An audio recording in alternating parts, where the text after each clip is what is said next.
Sound Entertainment. Pure Entertainment Production. Azomani style, Scorpion King. Nasinda sofunga kufamba mumute. Mfambe neni ishe nendisa funduke. Moyo mudiki hura wangu hutete. Mundiroba faze nendisa nyenyute. Anda ishubira kuti uchazolisia. Nangwebe kwangu vese vaito kusiwa. Endo kandirwaza, moyo kandinyaza. Moyo wangu waisadaka na kukusia.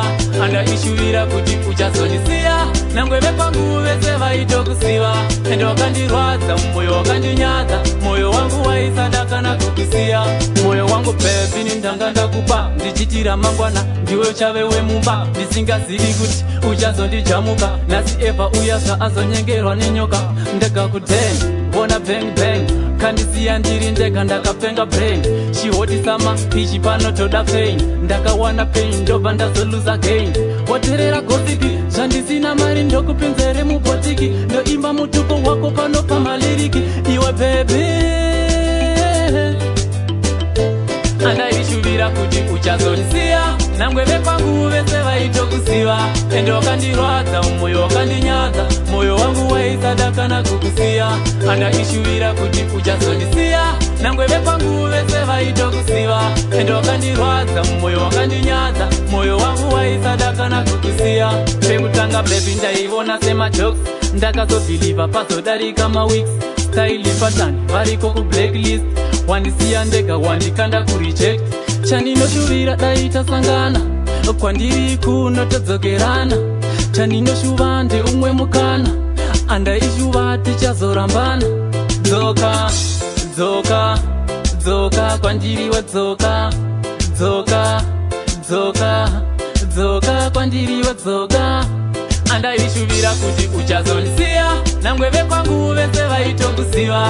Endo kandirwadza, moyo kandinyaza. Moyo wangu waisadaka na kukusia. Anda ishuvira kuti uchazolisia. Nangwebe kwangu vese vaito kusiwa. Endo kandirwadza, moyo kandinyaza. Moyo wangu waisadaka na kukusia. Moyo wangu pepi ni ndanganda kupa. Ndichitira mangwana, ndiwe chavewe mumba. Nisingazivi kuti uchazondijamuka. Nasi eva uyasva azonyengerwa nenyoka.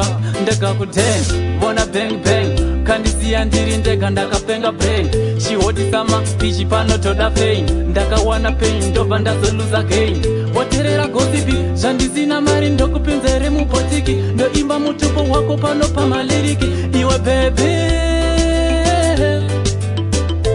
Anda ishuvira kuti uchazolisia. Nangwebe kwangu vese vaito kusiwa. Endo kandirwadza, moyo kandinyaza. Moyo wangu waisadaka na kukusia. Anda ishuvira kuti uchazolisia. Nangwebe kwangu vese vaito kusiwa. Endo kandirwadza, moyo kandinyaza. Moyo wangu waisadaka na kukusia. Pekutanga baby ndaivona sema jokes. Ndakazobhiliva pazodarika maweeks. Style pattern variko ku blacklist. Wandisiya ndega wandikanda kureject. Chaninoshuvira daita sangana. Kwandiri kuno todzokerana. Chaninoshuva nde umwe mukana. Anda ishuva tichazorambana. Dzoka, dzoka, dzoka kwandiri wadzoka. Dzoka, dzoka, dzoka kwandiri wadzoka. Anda ishuvira kuti uchazolisia. Nangwebe kwangu vese vaito kusiwa. Endo kandirwadza, moyo kandinyaza. Moyo wangu waisadaka na kukusia. Anda ishuvira kuti uchazolisia. Nangwebe kwangu vese vaito kusiwa. Endo kandirwadza, moyo kandinyaza. Moyo wangu waisadaka na kukusia.